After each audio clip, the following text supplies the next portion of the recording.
अस्सलाम वालेकुम second year chapter number 22 हम शुरू करने जा रहे हैं, that is genetics and variations. Word genetics के बारे में आप लोगों ने पहले भी पढ़ा है। ये साइंस का, बायोलॉजी का वो एक डिसिप्लिन है जिसके अंदर हम जीन्स, जेनेटिक मटेरियल और इसकी ओवरऑल इम्पोर्टेंस के बारे में डिस्कस करते हैं। यानी कि अगर हम जेनेटिक्स की बात करें, वर्ड जेनेटिक्स कहाँ से ड्राइव है और इसके मीनिंग क्या है,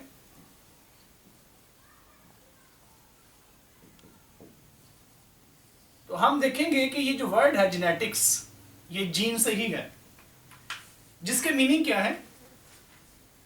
स्टडी ऑफ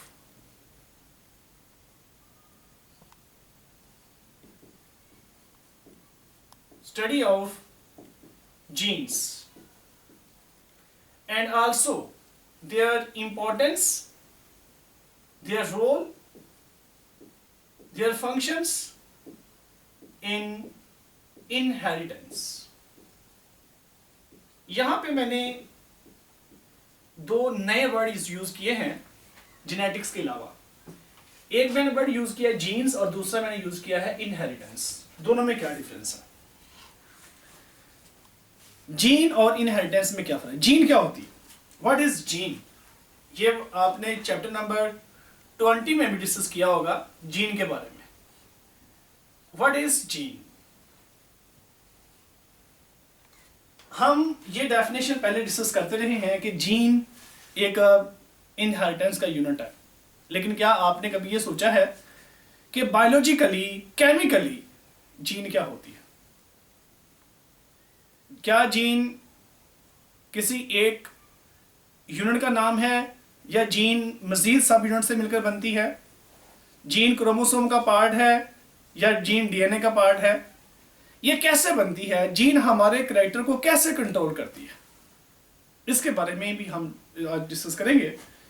तो गौर कीजिएगा, जीन एक्चुअली ये न्यूक्लियोटाइड का कॉम्बिनेशन है। हम ये कह सकते हैं कि it is a specific combination of nucleotides.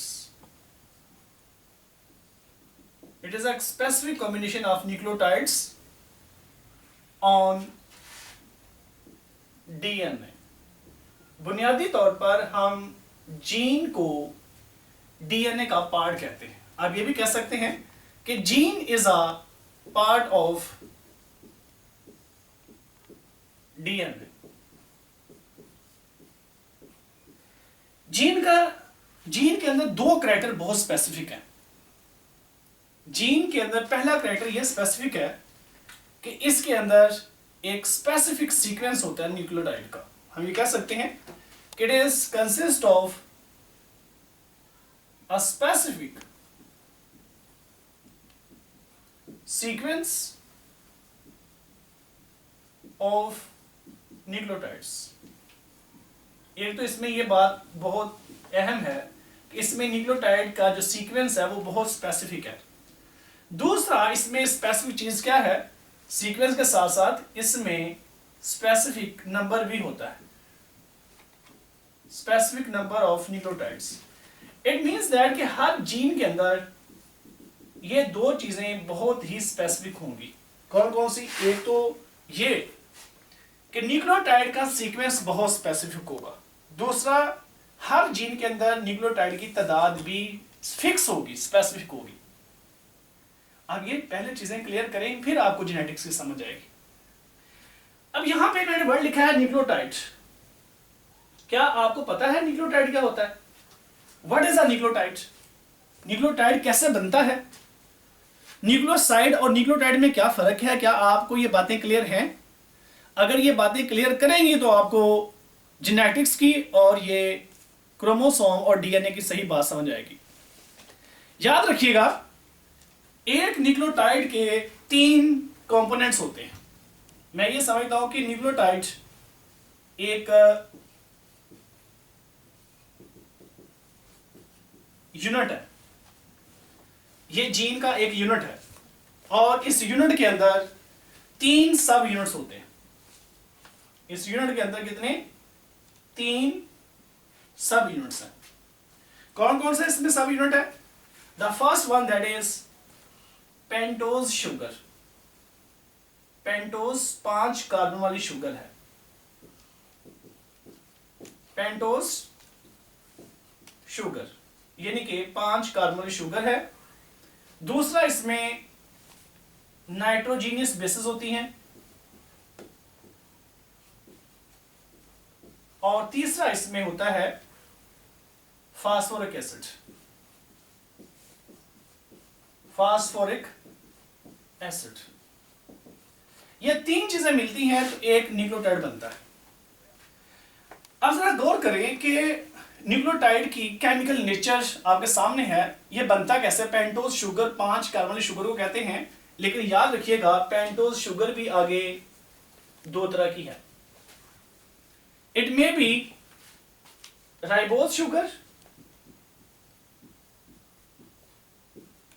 और second one that is deoxyribose sugar.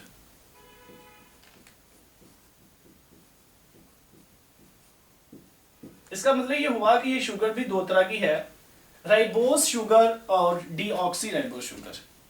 Ribose sugar ये आरएनए के अंदर होती है। जो आरएनए के अंदर न्यूक्लियोटाइड्स होते हैं उन न्यूक्लियोटाइड्स के अंदर राइबोज शुगर है, और जो डीएनए के अंदर न्यूक्लियोटाइड्स हैं उनके अंदर डीऑक्सीराइबोज शुगर है। अब इनमें दोनों में स्ट्रक्चरली डिफरेंस क्या है? स्ट्रक्चरली क्या डिफरेंस है ये देखिएगा जरा। मसलन ये मैं आपके सामने एक राइबोज और डीऑक्सीराइबोज शुगर बनाना चाहूंगा ताकि आप लोगों को इस बात 100% क्लियर हो जाए कि दोनों में एक्चुअली फर्क क्या है। 5 कार्बन शुगर बनाएंगे, यहां पे ऑक्सीजन होती है। This is a carbon number 1, this is carbon number 2, carbon 3, this is carbon number 4 and here is a carbon number 5। ये 5 कार्बन है। इस पहले कार्बन पे यहां पे OH होता है, यहां पे H है, इस जगह पे H है, यहां पे कार्बन नंबर 2 पे भी OH है। इधर H होगा, यहां पे OH होगा, यहां पे H है, और इस जगह पे कार्बन नंबर 5 पे CH2 और यहां पे OH है। ये राइबोज शुगर, ये आपके सामने जो मैंने शुगर बनाई है राइबोज शुगर, ये कैसे बनती है इसकी भी डिटेल है। ये फर्स्ट ईयर चैप्टर नंबर 2 में इसकी डिटेल मेंशन की गई है। खैर ये आपके सामने एक राइबोज शुगर है, दिस इज राइबोज। पेंटोज है, पेंटोज वो तमाम शुगर्स हैं जिनमें 5 कार्बन है। तो आइए मैं आपके सामने अब डीऑक्सीराइबोज शुगर के बारे में डिस्कस करूंगा कि डीऑक्सीराइबोज शुगर कैसे बनती है। डीऑक्सीराइबोज शुगर में सेम ऐसा ही स्ट्रक्चर बनेगा। Oxygen, first carbon, second, third, this is fourth and this is fifth. अब फर्क क्या होगा? यहां पे वही OH, यहां H, इस जगह पे H और यहां पे फिर OH, यहां पे H होगा, यहां पे CH2 और OH। कार्बन नंबर 2 पे देखिए मैंने ब्लैंक छोड़ दिया, उस जगह पे कार्बन नंबर 2 पे इसी जगह पे सिर्फ H होगा। अब है क्या, यहां पे तो OH था, तो इसका मतलब ये हुआ कि जब डीऑक्सीराइबोज शुगर होगी तो उसमें एक ऑक्सीजन कम होगा। इसी वजह से हम कहते हैं डीऑक्सी। डी का मतलब होता है कम होना, रिमूव होना, ऑक्सी मतलब ऑक्सीजन, यहां पे एक ऑक्सीजन कम है, इस वजह से इसको कहते हैं डीऑक्सीराइबोज। और ये हमने खुद क्रिएट नहीं की, ये नेचुरली एग्जिस्टिंग है, it is present in DNA, इसी वजह से इसका नाम डीएनए होता है। DNA stand for deoxyribonucleic acid, क्योंकि उसमें एक ऑक्सीजन कम है। तो ये इसका मतलब होगा पेंटोज शुगर के, पेंटोज शुगर 2 तरह की हैं। पेंटोज शुगर तो खैर बेशुमार वैरायटी की हैं, लेकिन हमारे जीनोम के अंदर हमारा जो जेनेटिक मटेरियल है डीएनए और आरएनए, उसमें 2 तरह की हैं, राइबोज और डीऑक्सीराइबोज। नाइट्रोजीनियस बेसिस ये 4 डिफरेंट टाइप्स की हैं इन केस ऑफ डीएनए। वैसे तो इसकी टोटल 5 टाइप्स हैं, लेकिन इनको 2 बड़े ग्रुप्स में डिवाइड किया जाता है। इनमें दो बड़े ग्रुप्स कौन से हैं, मैं जरा सिंपल सा आपको बताना चाह रहा हूं ताकि मैं आप लोगों को जीन का कॉन्सेप्ट दे सकूं। नाइट्रोजनस बेसिस इसमें दो तरह की हैं, उसमें शामिल है नाइट्रोजनस बेसिस में प्यूरीन्स हैं और पायरिमिडीन्स हैं। प्यूरीन्स और पायरिमिडीन्स। अब प्यूरीन्स की बात करें तो ये फर्दर दो तरह की होती है प्यूरीन्स। प्यूरीन्स के दो कैरेक्टर याद रखने हैं, ये डबल रिंग्ड होती हैं और लार्जर होती हैं। इनमें दो तरह की होती हैं, ये इसमें आ जाती हैं एडेनिन और गुआनिन। और याद रखिएगा जब भी आपने किसी भी न्यूक्लियोटाइड को जाहिर करना है तो आप इन नाइट्रोजन बेसिस की बेस पे उसको याद रखेंगे। मैं आपसे पूछूं कि न्यूक्लियोटाइड का जो नेम है वो किस पे बेस करता है, आप कहेंगे नाइट्रोजनस बेसिस पे। जिस तरह का नाइट्रोजन बेस होगी उसमें उस तरह का उसका नाम होगा। पायरिमिडीन्स सिंगल रिंग होती हैं और छोटी होती हैं, और इनकी एग्जांपल में हम लिख सकते हैं जैसे thymine,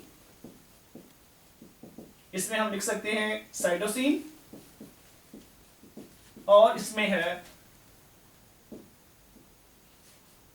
uracil in case of RNA. RNA अगर होगा उसमें यूरासिल आएगा, और अगर इसमें डीएनए है तो उसमें थायमीन होगी। तो ये थोड़ा सा आपने डिफरेंस याद रखना है, ये थोड़ा सा डिफरेंस आपने याद रखना है कि in case of DNA thymine होगी, in case of RNA uracil होगा। तो ये है नाइट्रोजन बेसिस। तो फास्फोरिक एसिड का फार्मूला है H3PO4। तो जब ये तीनों यूनिट आपस में मिल जाते हैं, सब यूनिट्स मिल जाते हैं, तो उससे न्यूक्लियोटाइड बनता है। तो न्यूक्लियोटाइड का सीक्वेंस ही एक्चुअली जीन है। तो इसका मतलब ये हुआ कि जीन क्या है, व्हाट इज अ जीन?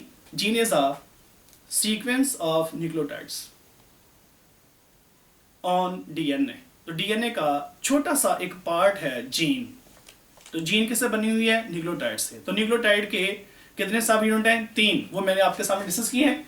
आइए हम इसको मजीद थोड़ा सा डिस्कस करते हैं। जीन क्रोमोसोम के ऊपर है, आपको क्रोमोसोम का कंसेप्ट भी होना चाहिए। क्रोमोसोम क्या है?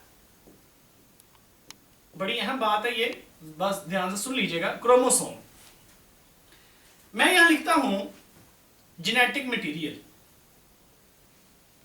जेनेटिक मटेरियल लिखता हूं मैं। जेनेटिक मटेरियल क्या है? ये आम तौर पर ये लफ्ज यूज किया जाता है जेनेटिक मटेरियल के बारे में। मैं आपसे क्वेश्चन करता हूं कि क्या है जेनेटिक मटेरियल? आरएनए है, डीएनए है, क्रोमोसोम है, क्या है? एक्चुअली बुनियादी तौर पर जेनेटिक मटेरियल जो ना वो डीएनए है। अगर मैं डीएनए कहूंगा इसका मतलब यह है कि मैंने तमाम तरह के जानदारों को कवर कर लिया, क्योंकि जेनेटिक मटेरियल की जो बुनियाद है ना वो डीएनए है। तो डीएनए बेसिकली जेनेटिक मटेरियल है। आइए देखते हैं जेनेटिक मटेरियल यानी कि डीएनए जब कभी कंडेंस फॉर्म में पाया जाएगा तो क्रोमोसोम बन जाएगा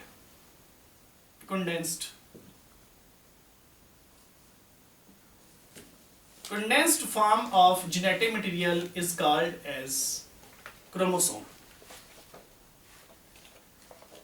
और दूसरी तरफ अगर जेनेटिक मटेरियल लूज फॉर्म में पाया जाता है, जेनेटिक मटेरियल अगर लूज फॉर्म में पाया जाता है तो उसको मैं कहूंगा क्रोमेटिन।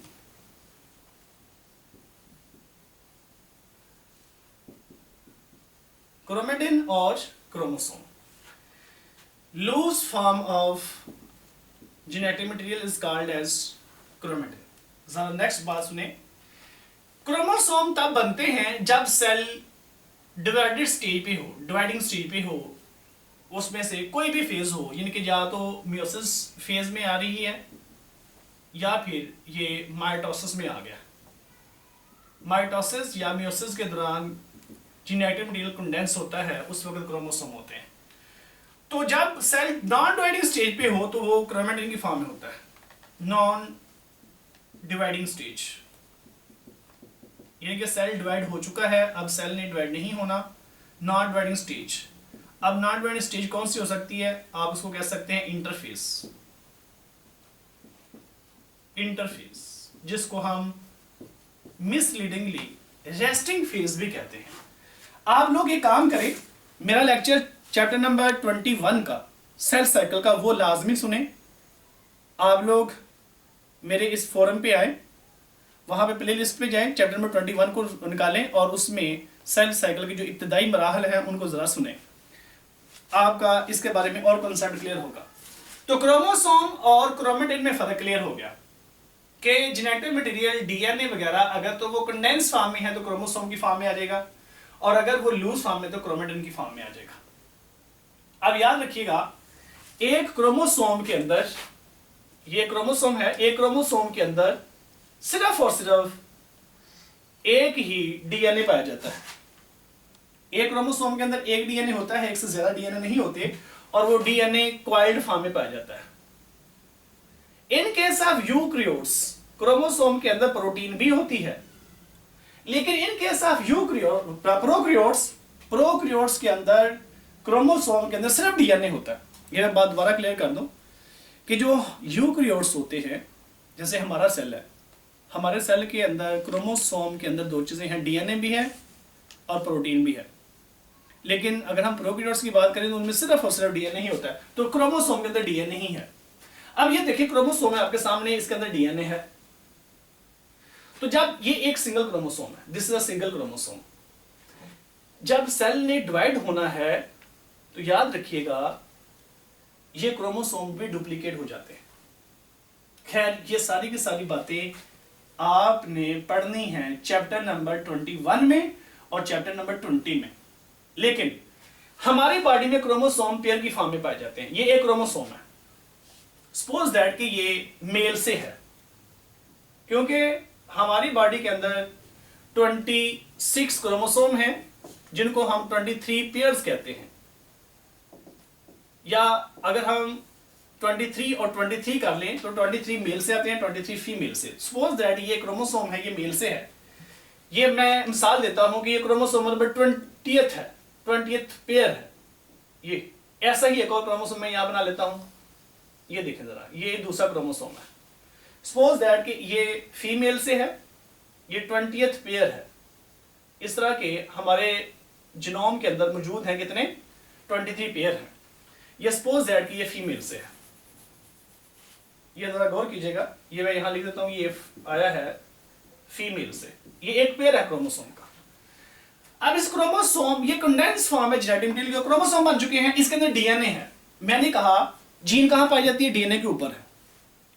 हम अपनी आसानी के लिए जीन को क्रोमोसोम के ऊपर भी रिप्रेजेंट कर लेते हैं, क्योंकि हमें पता है कि क्रोमोसोम बुनियादी तौर पर डीएनए ही है। नो डाउट कि यूकैरियोट्स क्रोमोसोम के अंदर ज्यादा प्रोटीन होती है, लेकिन प्रोटीन जो है वो as a genetic material act नहीं करती, बुनियादी तौर पर तो डीएनए है, तो लिहाजा हम डीएनए के ऊपर ही जीन को शो करते हैं। तो जरा गौर करें, मैं आपके सामने यहाँ पे लिखता हूँ कि ये जीन है, 20th क्रोमोसोम के ऊपर ये जीन है, एक इस रीजन में एक जीन है, ये डीएनए का एक पार्ट है, ये एक जीन है, ये नेक्स्ट एक जीन है, नेक्स्ट ये और जीन है, एंड सो ऑन। अब मैं कहता हूं कि 20th क्रोमोसोम है, 20th क्रोमोसोम। मैं एक मिसाल लेता हूं, उससे आपको क्लियर हो जाएगा। मैं मिसाल लेता हूं कि 20th क्रोमोसोम के ऊपर जो जीन है ना, उसके ऊपर आई का कलर मौजूद है। 20th क्रोमोसोम के ऊपर आई का कलर है। चले वो खैर किसी और क्रोमोसोम पे, वो एक्स क्रोमोसोम वाई क्रोमोसोम पे चली जाती बात। चले मैं किसी और बात कर लेता हूं, चले स्किन कलर ले लेते हैं हम। स्किन का कलर, स्किन कलर है, स्किन कलर, जो स्किन कलर है ये एक पॉलीजेन ट्रेट है। ये इसको कंट्रोल करने के लिए 3 से 6 जीन्स चाहिए, तो इसको भी हम ले सकते हैं। मैं जस्ट आपको एक बात समझाना चाहता हूं जीन के एग्जांपल देके। तो ये देखते हैं, सपोज दैट कि ये यहाँ पे ये एक जीन है, 20th क्रोमोसोम पे एक ये जीन है, यहाँ पे एक ये जीन है, यहाँ पे एक ये जीन है, इस तरह से ये एक और जीन है। तो फर्ज करें स्किन के कलर की जीन है। मैं यह कहता हूं कि यहां पे ये स्किन के कलर की जीन है 20th। जिस जगह पे 20th क्रोमोसोम के ऊपर जीन मौजूद होगी, जिस चीज की जीन मौजूद होगी, फीमेल के उसी क्रोमोसोम के ऊपर भी वही जीन होगी। बस यहां पे फर्ज करें ये भी कलर की जीन ही है, ये भी स्किन कलर की जीन है। यहां पे फर्ज करें आई कलर जीन है, मैं मिसाल दे रहा हूं। यहां पे फर्ज करें ये हाइट की जीन है, यहां सपोज दैट कि ये हेयर स्टाइल की जीन है। तो जो जीन इस क्रोमोसोम के ऊपर है, फीमेल के क्रोमोसोम के ऊपर भी वही जीन मौजूद होगी। अब यह जरूरी नहीं है कि दोनों जीन हमें बिल्कुल 100% आइडेंटिकल हो सकता है कि मेरी आई का कलर ब्लैक है और जो फीमेल के कलर का वो ब्राउन हो, लेकिन क्रोमोसोम पे वही होगी। मतलब इस क्रोमोसोम के ऊपर यहाँ पे जीन ब्लैक की है, दूसरे क्रोमोसोम पे उसी के ऊपर हो सकता है ब्राउन की हो सकता है ब्लू की हो, लेकिन आई कलर की जीन बिल्कुल एक दूसरे के सामने सामने होंगी।